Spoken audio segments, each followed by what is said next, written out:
This is a cybersecurity and cryptocurrency podcast. And now, here's your host, Eric English. Good evening. Today is Wednesday, September 19th of 2018. Thanks everybody for listening. Hope everybody's having a good week. I've been slacking on the job the last few days. Haven't done a podcast. Had a lot of stuff going on and just haven't had the time, unfortunately. But I'm firing it back up today. Got some interesting developments in both cyber and crypto. We're going to talk a little bit about our friends at Newegg. We're going to talk about California and their ridiculous expectations. We're going to talk about some all-in-one malware and also talk about some of my recent experiences with some crypto exchanges. So that's kind of our hit list for today. We're going to kick things off here. I think kind of first and foremost, Newegg. We'll start with them. Newegg got hit with the same attacks that Ticketmaster and British Airways did by the same hacker group using the same e-skimmers, the e-card skimmers, where they inject code into their website. And, it's just a shame. The exposure time, at least from what Newegg says, was between August 10th or something like that, up into September 9th or 10th. So about 30 days of exposure there. So I guess not too terribly horrible, but if you used your credit card or any sort of debit card or anything with them within that time frame, you really need to go check your bank account, go change your account numbers, all kinds of stuff like that, because, it's just one more thing we all have to worry about. But the guys with MageCart, I think it's how you pronounce it, the hacker group, are the ones that pulled this off. But again, they did the same thing to Ticketmaster. They did the same thing to British Airways. I have a feeling they're going to do the same thing to some other sites as well, but we shall see what happens in the future. But if you own a website that does any kind of e-commerce, now is the time to evaluate and see if this applies to you. See if this attack can be done on your e-commerce site before this happens to you.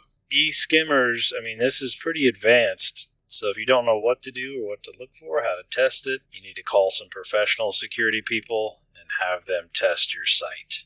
I'll post a link to the article. It does mention the company that found us. I think it was Risk IQ or Risk ID. I can't remember the name of the company. But if you don't know who to turn to and you need to figure out if your site is vulnerable to this, they would probably be the ones you'd want to call. I've never worked with them before or even heard of them really, but if they're finding this stuff and they're able to determine when this all happened, they're probably the ones you want to go to.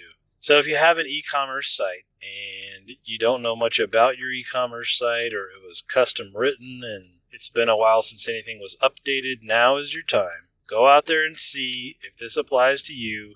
Hire some professionals, have your site evaluated before something like this happens to you. That's the last thing that anybody wants. Nobody wants to get hacked, but it happens all the time. And Newegg, I love Newegg too, man. I just bought a whole bunch of stuff there. Dang it. It's one of my favorite sites for gadgets and gear and techie stuff. So, definitely frustrating. I don't think I was using my credit card during the time that they've said that they were exposed to this attack, but still going to have a close eye on my accounts just to make sure. But here's one more reason why you never, ever, ever, ever, ever, ever, ever use your debit card anywhere.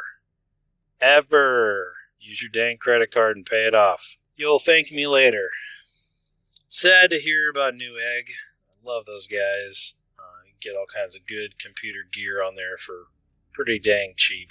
I got all my mining gear on there. Just a shame. But we'll move on. Saw an article today on the hackernews.com. There is now an all-in-one malware. I'm not surprised this has happened, by the way. I'm shocked it took this long. But there's some all-in-one malware that does crypto mining, it does botnet, and it also can do ransomware. So depending on what the hacker wants to do, once they've infected your computer with this piece of malware, it can decide to do any one of those three. You could be part of a botnet, it can mine on your computer, or it can hold you for ransom or hell, maybe all three. And they're also saying that if you pay the ransom, nothing happens with this one. You never get the decryption keys.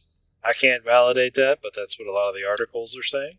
So definitely scary to think about, but I'm not surprised. Actually, surprised it took this long for them to combine all of these. These are the most popular attacks.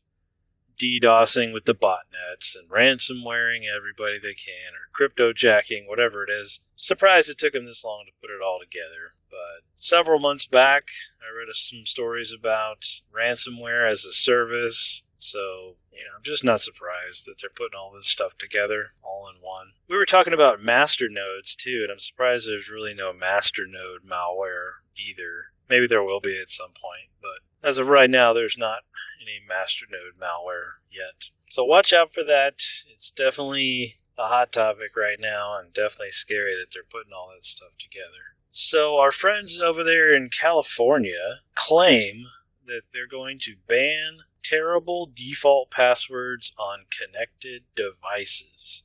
How in the hell they're going to enforce this is beyond me. I'm scratching my head thinking that there's absolutely no way that just California is going to enforce this. I mean, how? I mean, a lot of these companies are manufacturing their products in other states or out of the country. So how in the hell is California going to ban these default passwords? I have no idea how they're going to enforce this. I thought it was kind of laughable, but maybe they will somehow. I just seriously don't think that that's possible to prevent this or to somehow ban it. I mean, sure, you can put a law together that says you're not going to allow these crappy passwords everywhere, but seriously, how do you enforce that? I don't know. I thought it was funny.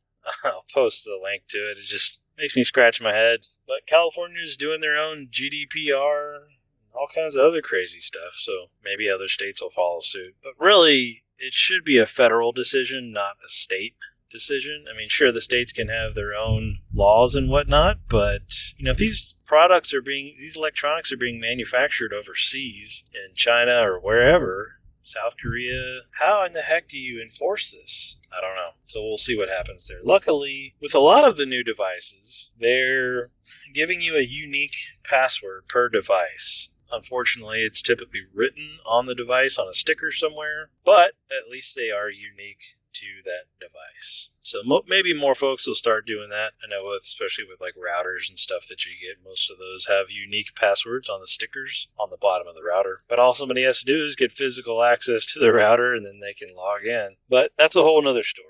But anyway, I just thought that was funny that California thinks they're going to enforce this somehow on people. It just doesn't make any sense to me. Some other news recently at my company, we've been getting hit with a ton of malware attempts. And I'm guessing maybe this is part of this all-in-one malware. We've been getting tons of malware sent to us via email, of course. Luckily, the majority of it's been getting blocked, but it's still kind of freaky to see the huge uptick. Just all of a sudden in the last 2 or 3 days, we've seen a huge increase in malware being sent to us via email at my company. So high alert for everybody, really. A lot of these emails claim to be invoices, and they're spoofing. They were trying to spoof our internal employees. They were spoofing people that we do business with, spoofing us to the people they're doing business with. It's crazy what they'll try. But these have all been Word document attachments. All of them have pretty bad grammar in the email. And it's obvious for the somewhat trained eye. This is pretty obvious to spot. But somebody out there, I'm sure, is going to fall for it. So I wouldn't be surprised. Maybe they're going to get hit with this new all-in-one malware that's just now coming out. We'll see. We've certainly seen a huge increase in the last 72 hours. So red alert for everybody there. Watch out for these fake invoice emails. Let's see. What else do we have for cybersecurity news? So moving on to cryptocurrency, the Binance CEO, he's making waves everywhere he goes. But he's going to build out 5 to 10 more fiat to crypto exchanges in the next year. I think that's awesome for the cryptocurrency community. The more the better, the more fiat to crypto exchanges we can get out there, the better. Just means more people will be interested in it, more people will be investing more money into Bitcoin ecosystem. So I think that's great. The Binance CEO, man, he's a top-notch dude. He's on top of it.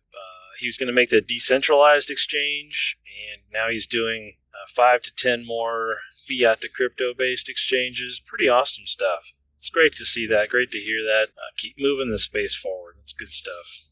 In other crypto news, PNC Bank, their treasury management division, they're going to start accepting cross-border transactions using Ripple. Now, that is some crazy stuff there. That's one more adopter. Santander was also doing the same thing now.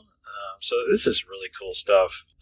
Ripple's price jumped about 15% yesterday, I believe it was, or maybe Monday. And here today, this news comes out about PNC Bank. So somebody knew something before it was released to the masses. But, if you don't already invest in Ripple, I'm not going to tell you what to do, but I personally do invest in Ripple. I think they've got a good following and a good product going, especially if they can get more of these banks to continue using their products. They're in 6 different countries now, lots of different financial institutions in all these countries. So it's definitely picking up steam. And Ripple right now, you can get it for a steal. I mean, I think it's 30 some odd cents. I mean, that is crazy cheap. So, throw $100 at it. Get you a few hundred of these Ripple tokens, Ripple coins, and just sit on it for 5 years and see what happens. I'm continually stockpiling the Ripple, personally, just because I think that eventually it's going to hit pretty big time. It's still yet to be seen, but the fact that it's trading at such a 37 cents, come on, really? For something that's this big, it's one of the top 5 cryptos, and it's trading at 37 cents. It's just really weird to me. But either way, I do invest in them, so maybe I'm a little biased. Certainly cool news for anybody that does invest in Ripple. And if you don't, hey, throw $100 at it. See what happens. It's not going to kill you. Hell, throw $50 at it. You'll still get a whole bunch. So anyway, check that out. If you're into Ripple and you like what they're doing and you're a follower of them, check that out. Pretty cool stuff. Saw some other crypto news about Ripple. There's apparently this guy, and I forget his handle, but he's on all these cryptocurrency forums and whatnot. He's on Bitcoin Talk and several others. And he's been a big Ripple predictor. And in one of his posts recently, he predicted that Ripple was going to hit $574 or something to that effect. 570 something, I can tell you that, within the next 6 months. I thought that was insane. How in the hell is Ripple going to go up that high in 6 months? I have no idea. If it does, I'd be super happy, and I'll probably quit my job. But in the meantime, I don't really believe it. I mean, it's at 37 cents today. How in the hell is it going to go up that much? But he has made other predictions about Ripple and other coins and has been correct on all of them. So people are looking at this pretty seriously. And when I saw that news break, I think that was on Monday. And then Tuesday, the Ripple price went up 10 or 15%. And now today, the news about PNC Bank partnering with Ripple. So just interesting stuff to think about there with Ripple. Such a low price on that too. Keep in mind, when you buy Ripple, I didn't know this until I first bought it, and I was kind of pissed. But if you don't already have 20 Ripple in your wallet, you have to have 20 Ripple in your wallet to even create your Ripple address, essentially. If you have less than 20 and it's your very first transaction, you will not get a Ripple receiving address. So, and that 20 always stays with that address. You cannot cash it out. So right now, yeah, it's 37 cents. Who cares? But when this goes up to a few bucks, it's going to be a little different story there. So keep in mind when you send this to a cold wallet or to an app on your phone that's a wallet, keep in mind you got to have that 20 already in there, 20 Ripple already in there to create the Ripple account. So you do lose that 20, so keep that in mind. But right now, 37 cents, big deal. right? So get you some Ripple, sit on it for a few years, and let's see what happens. I think it's going to be nothing but good. Let's see, what else for cryptocurrency news? Saw an article from, actually it wasn't an article, it was just a post from Real POS Monkey on Twitter. It's at Real POS Monkey on Twitter. He created the cryptocurrency called Monk, M-O-N-K, and he had a post a couple days ago, maybe it was just yesterday, that he was talking about some of the fake trading going on CryptoBridge and how it's fooling newbies and tricking people and manipulating prices and whatnot. I talked about this last week. The price manipulation on these exchanges is ridiculous. So today, it was a New York based company. I think it was some sort of government agency. What was the name of them? Dang it. I think it was just like an attorney general or something in New York. Anyway, they basically said that they are going to start or attempt to start enforcing some of the same trading rules or laws that are in place with stock exchanges. They're going to try to enforce this with all of the crypto exchanges. So we'll see what happens there. I agree that there needs to be some sort of regulation. How much, I don't know. I don't have all the answers, but several of these exchanges are being cited for legal violations and yada, yada, yada. So definitely interesting to see that the Attorney General's office is getting into this, and they're going to try to start enforcing the same stock exchange rules that we have on our crypto exchanges. So keep an eye out for that one. That's going to be pretty big story when and if it actually does happen. So keep an eye out for that stuff. I think it does need to happen. I mean, CryptoBridge is a primary example. I've had nothing but a horrible experience on there. CryptoBridge is a decentralized exchange. It essentially would run on your computer or somebody else's computer. It's not anywhere centrally managed. It's just all over the place, decentralized. And while I like the whole decentralized idea, some of the coins that they list are very sketchy. They have all these trading bots that go on there and manipulate the prices. And it's not fair for somebody who's just a casual day trader just trying to make a few bucks or just trying to get into it, and they have a bad experience. They're not going to want to do it anymore. And that's bad for the cryptocurrency market. It's bad for our whole ecosystem. So there does need to be some sort of regulation. What, I don't know, but there needs to be something. There needs to be some sort of trading rules or laws or something. That way you can't, manipulate prices and screw people out of their money.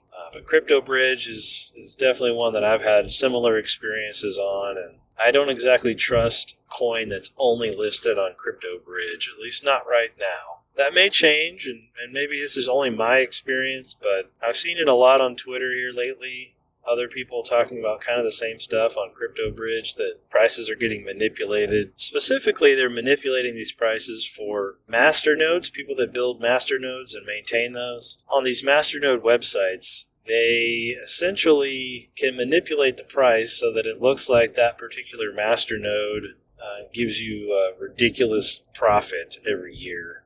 And people get sucked into it. They'll spin up one of these masternodes. They'll end up buying into whatever this crypto coin is. And that's more money in the exchanges for their coin. And of course, as people buy, the price goes up. But once people realize that the price has also been going up because of manipulations and because of bots, that's just not a good experience for anybody. A trading bot that I've used before, and actually I really liked it. I was a pretty big fan. It was called Crypto Hopper. If you're not familiar with it, go check them out. CryptoHopper.com, I believe, is their website. If you don't want to sit around and stare at the exchanges all day and do all the trades manually, CryptoHopper can trade for you. Obviously, there's still risks, and you're not going to win on every single trade. But when I used it, you can configure it so that it sells once you're at a certain amount of profit, and it buys small amounts of whatever coin it is, so on and so forth. So I think that you can very much control what you're buying. You can also tell it to look for signals, buying and trading signals that are sent out from these research companies that do nothing but research all day long. So I have used CryptoHopper. It is a trading bot, and I've used it with some success. I'm sure that people can do similar things to what CryptoHopper does, but with some other sort of bot. Now, they probably have to custom program some sort of bot that will do similar things to what CryptoHopper does as far as buying and selling and trading goes, and use that bot to manipulate the prices on these various exchanges. A lot of these exchanges have APIs that you can write lots of programs into these APIs, and all somebody has to do is give an account access to that API, and boom, that bot can get in. So how an exchange would track that and stop that, I don't know. But pretty much anybody can use these APIs as long as you have an API key that you need, the principal and the key that you need for the API. So definitely interesting to think about. And, with CryptoBridge in particular, really makes me think twice about a lot of these exchanges. Especially these fly-by-night exchanges that all of a sudden pop up overnight and claim that they're doing all this volume and transactions. It's kind of scary to think about, but don't get screwed if you're going out to these exchanges. If you're just now learning how to do this, stick with Coinbase for the time being. Just learn on Coinbase. I would trust Coinbase over a lot of these others. Bittrex is another good one. I would trust Bittrex. Binance, I would trust Binance. Kraken, I would also trust Kraken. So if you are looking to get into it, use one of those exchanges first, just to kind of get into it and understand how it all works. If you see that a particular coin is listed on CryptoBridge or some other fly-by-night trading site, I'd be a little weary of that. So anyway, that's just been my experience lately. So other people may have had great experiences with CryptoBridge. I don't know, but my experience has been that it's a little bit shady. So anyway, that's all I had for news-related stuff today. If you want to follow me on Twitter, I'm at eEnglish34 on Twitter, at eEnglish34. You can follow me on there. I retweet all these articles that I talk about on the show on my Twitter account, so you can see all that stuff.